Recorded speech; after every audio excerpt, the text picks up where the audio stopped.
1989, a number, another summer, get down, sound of the funky drummer, music hitting you hard because you know I got soul.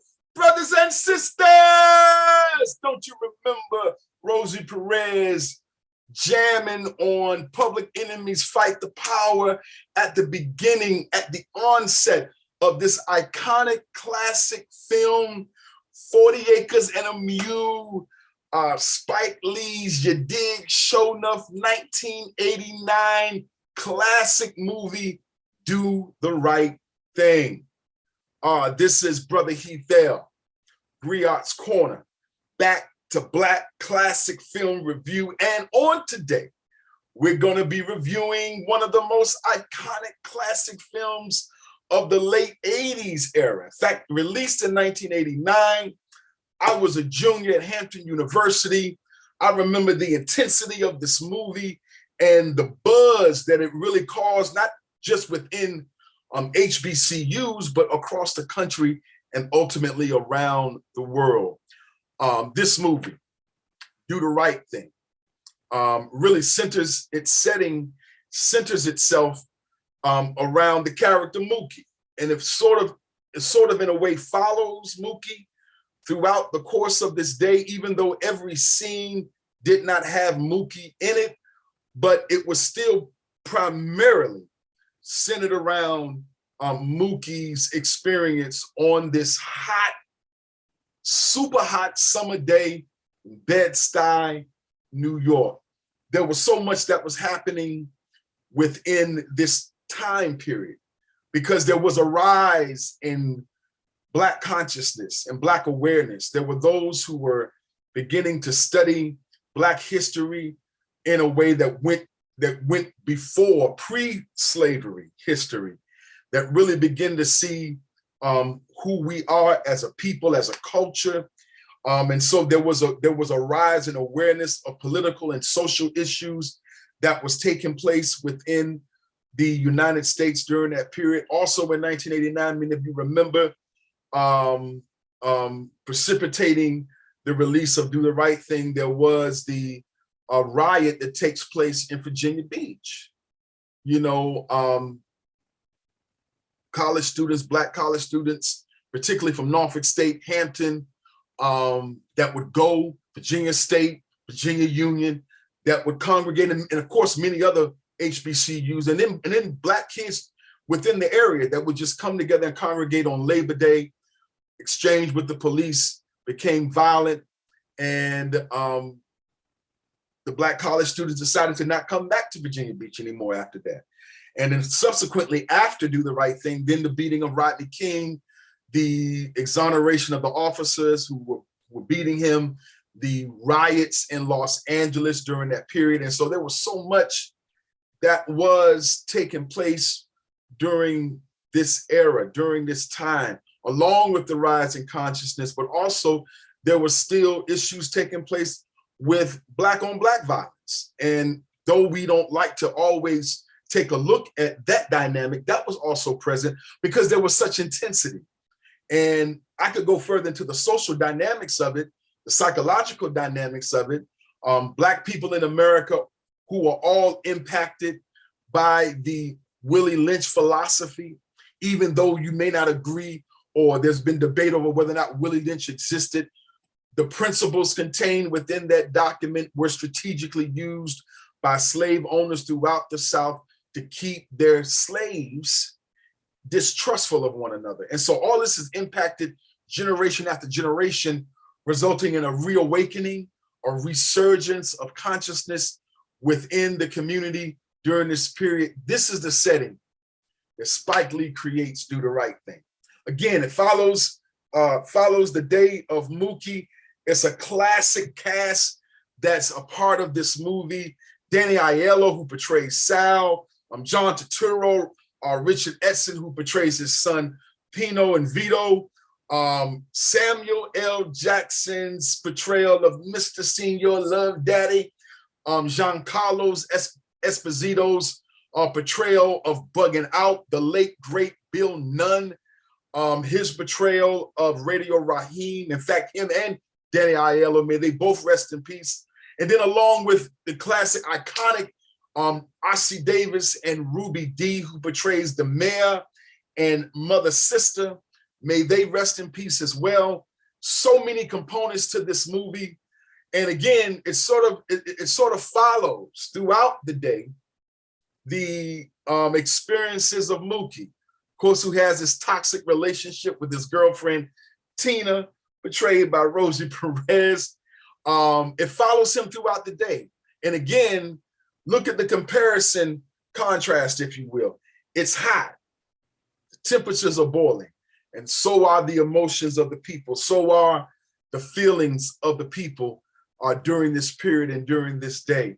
What I thought was masterful that Spike did throughout this film, he had intermission moments, because again, the setting and the subject matter of this film was so intense that he had to have breaks, and he had brevity breaks. I guess you would call them breaks, really brevity, giving everyone a chance to exhale. One classic moment that I thought was awesome was Mr. Senior Love Daddy, when he was calling out, doing the roll call of iconic Black musicians and entertainers, and he's going down this beautiful list of Black musicians, and then he concludes by saying, "Thank you for making our lives a little bit sweeter, a little easier." I thought that was awesome. The comedic moments that take place within Do the Right Thing, that were so iconic. They decided to cut the hydrant on, which was typical in major cities, particularly in New York. Cut the hydrant on, the kids are running out, everyone's running to try to cool down. Everyone is just simply trying to cool down. And then the white driver, portrayed by Frank Vincent, who rides through the neighborhood and is trying to get them and really trying to warn them, don't splash that water on me. Of course, they splashed the water on him. That was a funny moment. There were the funny moment that takes place when Radio Raheem walks up on the Hispanic brothers who's sitting on the stoop, and they're playing their music, they're drinking their beer, and of course, bugging out. Radio Raheem comes with his radio playing "Fight the Power." One of the guys gets up and turns up their radio, playing iconic Latin music, and so Radio Raheem turns his radio up. Of course, his radio is bigger, and my man's like, "You got it, bro." Funny moments, of course, Robin Harris, Paul Benjamin, Frankie Faison, who portrays Sweet Dick Willie, ML, and Coconut Sid. These men captured what's in every Black community.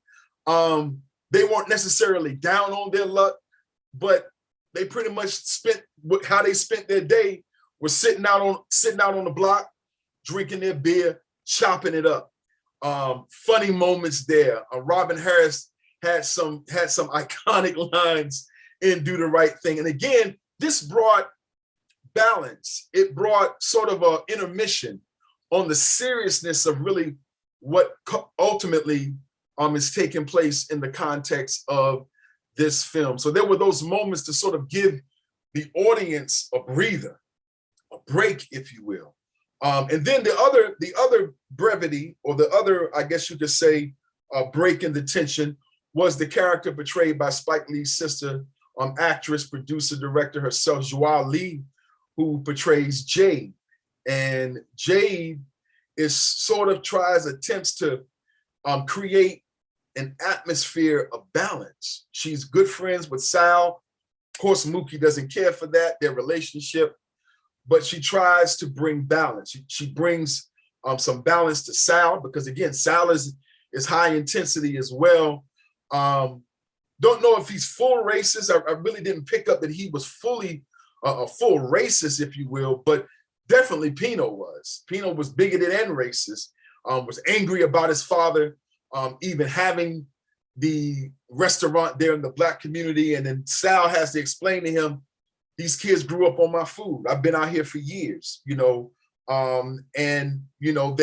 what they pay helps put money in your pocket. Jade comes to try to ease some of the tension, bugging out, goes into Sal's gets him a piece of pizza, looks on the wall. Robert De Niro, Al Pacino, Frank Sinatra, he begins to complain to Sal and asks why there aren't any Black pictures, Black entertainers on the wall. And of course, Sal is like, you know, you get your own restaurant, you can put up whatever you want. This is my restaurant, this is my spot. And so the tension increases, if you will. Bugging Out tries to get a boycott of Sal's. Everyone in the community is like, get out of here. We're not trying to hear all that. You know, we about to go get a slice right now, which leads to the generational conflict that Spike Lee captured. It was a sad, but it was a powerful scene between the mayor and Ahmad, who's portrayed by Steve White. Him and Leonard L. Thomas, who portrays Punchy, and Martin Lawrence, who portrays C, and I believe Gina Yang, who portrays Kim. They hang out together. They're the young people that hang out together. And Ahmad one day, they walk up on the mayor, who's sitting on the stoop, you know, kind of inebriated as he usually is. And he angrily confronts the mayor on him walking up and down the block each and every day, drunk. And then the mayor begins to share his story. If you don't know what it's like, you know, to see your kids starving, if you don't know what it's like, not knowing where your next meal is going to come from. And then he comes back at the mayor. You know, if it was my kids, I would do anything to make sure that they wouldn't be hungry. And so it showed, again, it wasn't just racial tension, it was internal tension within the community, again, precipitated by what? 100+ degree weather on this summer day in Bed-Stuy, New York. Powerful movie.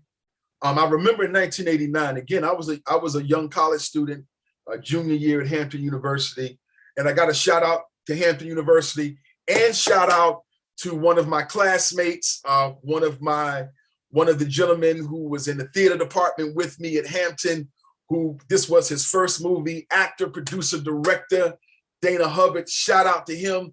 He was in Do the Right Thing, his first film. Subsequently, he did Malcolm X with Spike Lee as well. And so we were having dialogue discussion during this time. The whole apartheid and people calling to divest out of South Africa was also taking place on our campus during that period as well. So there was so much that was happening. And again, Spike captured the compare contrast. Gotta give a special shout out again to Roger Guinevere Smith, who portrayed Smiley. Malcolm, and he had the picture, the iconic picture of Dr. King and Malcolm X that he was trying to sell throughout the neighborhood. That was significant because that's what Spike was ultimately presenting. The contrast of Dr. King and Malcolm X that was captured beautifully in two quotes that he puts on screen at the very end of the film that we're going to get to in a minute. Those of you, just sort of a disclaimer, if you've never seen the film, you may want to stop watching. Those of you who've seen the film, you know where I'm going. I asked a question in 1989, who was at fault? Who was at blame? What I would have done. I blamed Sal. I blamed Pino. I blamed not necessarily Vito because he was trying to find, ways to try to understand where Mookie was. But I blame the officer who ended up choking Radio Raheem to death, betrayed by Rick Aiello. I blamed them. And as I began to watch this film over the years, I had to take a look again and say, well, Bugging Out kind of precipitated this as well, because Radio Raheem himself had gone in earlier that day, gotten a slice from Sal. Sal told him to turn his music down. He got his pizza and he left. Radio Raheem wasn't making a big issue about, not having any Black images on the wall. It was Bugging Out who comes to Radio Raheem and raises the issue. Radio Raheem, of course, hot summer day. And what is he playing? Fight the Power. Sal, in that sense, represented the power. He represented the power in their community that him and Bugging Out began to rationalize that it was important for them to fight against the power. Of course, they go in the sun is going down. Sal is closing up for the day. They come in, music blasting. Sal's yelling, turn the radio down. Still blasting. Sal grabs a bat, bashes up Radio Raheem's radio. Radio Raheem jumps on Sal, choking him, if you will, choking him to death, because he had, again, the radio was everything for him. Police show up. Subsequently, Radio Raheem is murdered by the police. Some would probably say he was justifiably taken down from the dominant community. I thought then and still think now that that police officer murdered, in the context of this film, murdered Radio Raheem. Mookie, again, have been following the film, following Mookie's journey throughout this day. Mookie decides to start the riot. Remember, he grabbed the trash can, dumped the trash out, throws the trash can through Sal's. The neighborhood demolishes the place, sets it on fire. And again, the question, what is doing the right thing for you? What does that mean ultimately for you? How far would you go in being heard, in doing the right thing?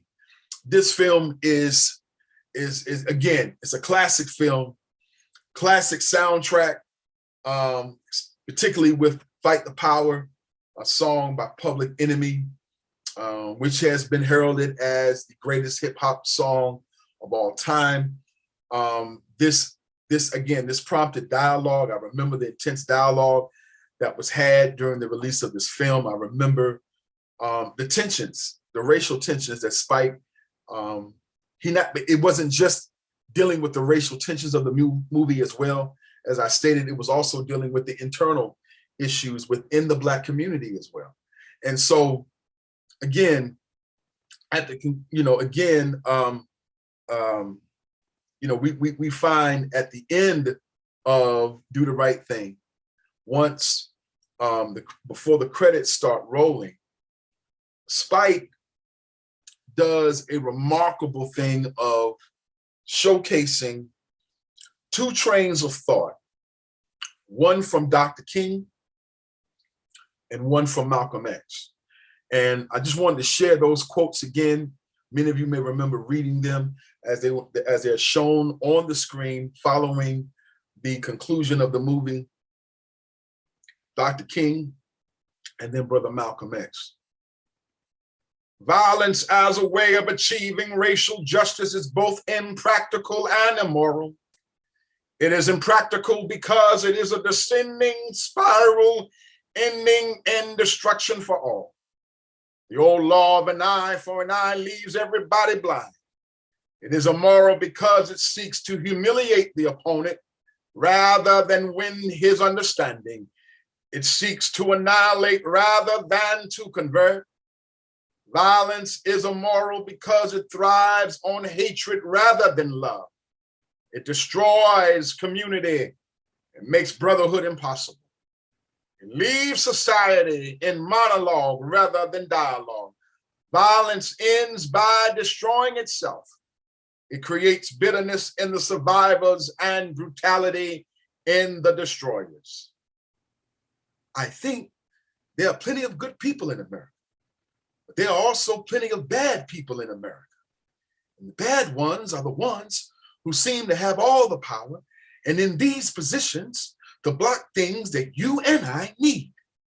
Because this is the situation, you and I have to preserve the right to do what is necessary to bring an end to that situation. And it doesn't mean that I advocate violence, but at the same time, I am not against using violence in self-defense. I don't even call it violence. When it's self-defense, I call it intelligence. This compare and contrast. Dr. King, Malcolm X, which is sort of paramount in the thematic expression in this film, Do the Right Thing. It was made at the right time, addressing issues that are still very prevalent in the community. We're still dealing with issues and still dealing with struggles in racial brutality, in law enforcement brutality, in the Black community, that of course that have happened that's happening now in 2020 as it did in 1989. And so it captures this in such a beautiful way. And so I know that whenever you watch this film, that you will find something new, find something that is significant to this film. I'm hopeful that this film will again continue to bring forth a level of dialogue, a level of conversation, a level of asking the question that was raised, and that is, what would you do in doing the right thing? If you were in that situation, what would you do? It's Brother Heath L., Griot's Corner, back to Black Classic Film Review. We have just did a sort of a review of the movie Do the Right Thing. If you've never seen it, which I hope has not been many of you that's never seen it, please check this out. And if you've seen it before, go back and take a look at it and see where the compare and contrast are. See where you are and asking and begging the question, what is doing the right thing for me? Peace and blessings.